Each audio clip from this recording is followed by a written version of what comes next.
इसके ऊपर जो मगरबी मीडिया है वो तो खड़ा हो गया बिल्कुल इस वक्त।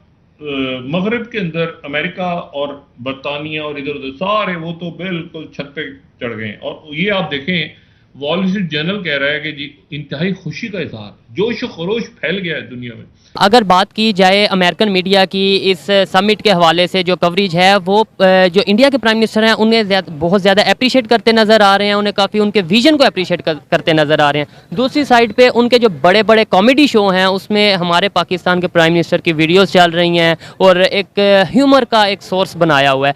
वॉशिंगटन पोस्ट देख रहे हैं, इंडिया के प्राइम मिनिस्टर मोदी ने जो बात की प्रेसिडेंट पुतिन से, उन्होंने कहा कि ये जंगों का दौर नहीं है। ये बात उन्होंने उस वक्त कही। पीएम मोदी की तरफ से रशियन प्रेसिडेंट पुतिन को ये बात कही गई कि it's not an era of war.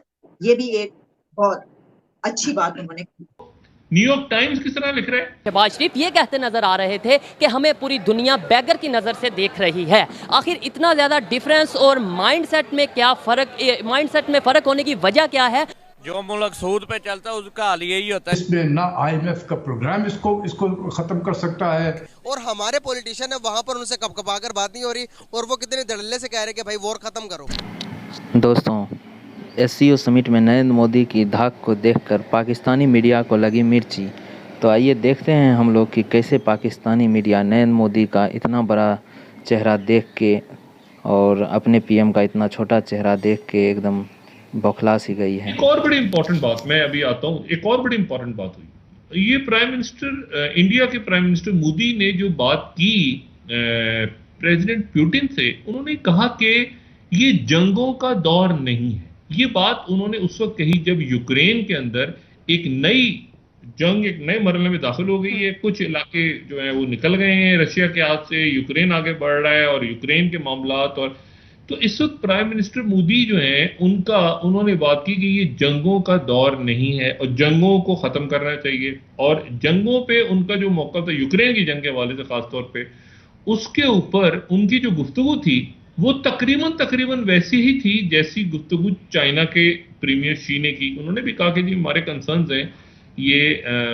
Ukraine के मामले पर। जी, अब इसके ऊपर हुआ बड़ा इंटरेस्टिंग काम और मैं तेजी के साथ इसको डिस्कस करूं कि इसके ऊपर जो मगरबी मीडिया है वो तो खड़ा हो गया बिल्कुल इस वक्त।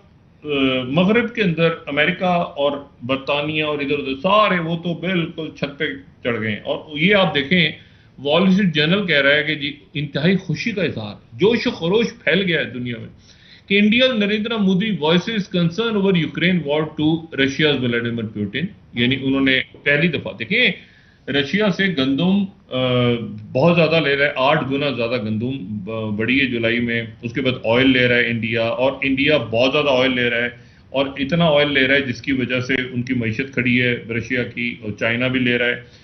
अब इसी को जनाब वॉल स्ट्रीट जर्नल ने ये कहा कि CNN ये खबर दे रहा है कि और ये हुआ कि वहां पे सेक्रेटरी ब्लिंकन, हम कोट करते हैं, सेक्रेटरी ब्लिंकन ने कहा कि चाइना और इंडिया, ये जो तीसरी खबर है, चाइना और इंडिया का कंसर्न पुतिन की Ukraine war increases the pressure on Russia to end aggression. यानी जो सेक्रेटरी स्टेट है उन्होंने चाइना और इंडिया के मौके को साथ मिला दिया। दोनों हमारे, अभी भी खबर आई है कि चाइना और इंडिया भी हमारे भाई हैं और ये दोनों जो हैं ये रशिया पे चले गए और ये तो बल्ले बल्ले हो गई। वॉशिंगटन पोस्ट देख रहे हैं, मोदी रिबक्स पुतिन। मोदी ने पुतिन को रिबक किया, मतलब यूक्रेन के ऊपर।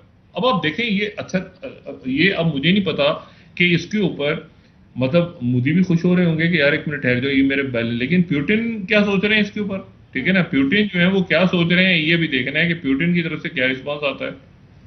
भाई वहां मसला ये है कि आज़रबाईजान आर्मीनिया फटा पड़ा हुआ है और वहां पर जो है वो मतलब वो लड़ाई अपनी जगह हो रही है और ये ख़त्म नहीं होगी लड़ाई। जाहिर है कि जो लड़ाइयाँ, जो जंगें इस लेवल पे हों, जिस तरह आज़रबाईजान आर्मीनिया की तो मैंने जंग देखी है, वो उससे ज़्यादा शायद ही कोई रुथलेस जंग हो। मतलब लोगों में इतनी नस्ली और कौमी नफरत है एक दूसरे के साथ वहां पे, और वहां पर जंगी जराइम देखे हैं मैंने होते हुए, प्रॉपर जंगी जराइम होते देखे हैं इस वॉर के अंदर। तो ये इतनी खराब वॉर है जो यूक्रेन और आर्मीनिया की वॉर है, नगोर्नो कराबाख के ऊपर। और ये आपको पता है कि तुर्की के साथ जो है वो तुर्की जो है अजरबैजान के साथ है, और रशिया जो है आर्मीनिया के साथ है, और आर्मीनिया CSTO का मेंबर है, और ये फड्डा भी आगे चलेगा या क्या रंग लेगा मुझे नहीं पता। लेकिन देखने में ये आया कि दोनों की जो प्रायोरिटीज़ हैं वो काफ़ी चेंज नज़र आई हमें। एक तरफ नरेंद्र मोदी पुतिन को ये कहते नज़र आ रहे थे कि अब हमें ये वार का एरा नहीं है, हमें डेवलपमेंट के लिए काम करना चाहिए, और दूसरी तरफ पाकिस्तान के प्राइम मिनिस्टर शहबाज शरीफ ये कहते नज़र आ रहे थे कि हमें पूरी दुनिया बैगर की नज़र से देख रही है। आखिर इतना ज़्यादा डिफरेंस और माइंडसेट में क्या फ़र्क, माइंडसेट में फ़र्क होने की वजह क्या है? और अमेरिकन मीडिया की अगर बात की जाए तो प्राइम मिनिस्टर नरेंद्र मोदी की तारीफ करते नजर आ रहे हैं, दूसरी तरफ जो पाकिस्तान के प्राइम मिनिस्टर शहबाज शरीफ हैं वो मजाक का, एक ह्यूमर का एलिमेंट बने हुए हैं अपने ईयरफोन ना ठीक से लगने की वजह। अगर बात की जाए अमेरिकन मीडिया की इस समिट के हवाले से जो कवरेज है वो जो इंडिया के प्राइम मिनिस्टर हैं उन्हें बहुत ज़्यादा अप्रिशिएट करते नज़र आ रहे हैं, उन्हें काफ़ी उनके विजन को अप्रिशिएट करते नज़र आ रहे हैं। दूसरी साइड पे उनके जो बड़े बड़े कॉमेडी शो हैं उसमें हमारे पाकिस्तान के प्राइम मिनिस्टर की वीडियोस चल रही हैं और एक ह्यूमर का एक सोर्स बनाया हुआ है। 22 करोड़ आवाम को, 22 करोड़ के लोगों की कंट्री जो सी है उसे रिप्रेजेंट करने वाला इस तरीके से ह्यूमर का एक सोर्स बना है, कैसा लग रहा है? ये बिल्कुल हमारे लिए शर्म का मुकाम है, बुरा भी फील हो रहा है, लेकिन इसकी एक वजह तो ये है कि मेरिट का किलिंग है। पहले हम सोचते थे कि नौकरियों की भर्ती है जो वो सिफारिश पे होती है, लेकिन अब जब पाकिस्तान में इस्टेब्लिशमेंट सिफारिश पे वज़ीर आज़म लगाएगी तो ऐसा ही होगा।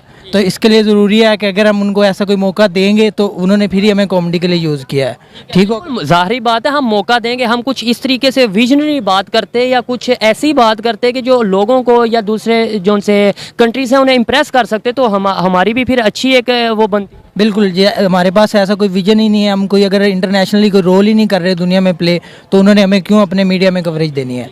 इंडिया के पॉलिटिकल सिस्टम की बात करें, उनसे मैं बार बार इसलिए बात कर रहा हूँ, इंडिया के साथ कंपैरिजन कर रहा हूँ कि देखें 1947 में ये हमें सोचने की, हमारे लिए सोचने का मुकाम है कि यार हमने उनके साथ शुरू किया था डेवलपमेंट का सफ़र। मैं हर वीडियो में ऑलमोस्ट ये कहता हूँ, लेकिन आज वो किधर हैं कि हम उनकी एग्जाम्पल्स देने पर मजबूर हो रहे हैं, और हम किधर हैं, वजह क्या है? मतलब उनके पॉलिटिकल सिस्टम में कोई ऐसा कोई बेहतर चीज़ है, या उसके अलावा उनके एजुकेशन सिस्टम में बेहतर चीज़ है, या उनके लोगों में कुछ बेहतर है? वजह क्या है? वजह यही है कि जब स्टार्ट, आपने बिल्कुल ठीक बात की, स्टार्ट हमने इकट्ठा किया था, ठीक है, वो लोग अपने विजन की वजह से और उन लोगों अवेयरनेस की वजह से, देखें ना आवाम में अवेयरनेस नहीं है। लीडर कौन बनाता है? शहबाज शरीफ को, नवाज शरीफ को, खान, ये जो लीडर हम बना, पब्लिक बनाती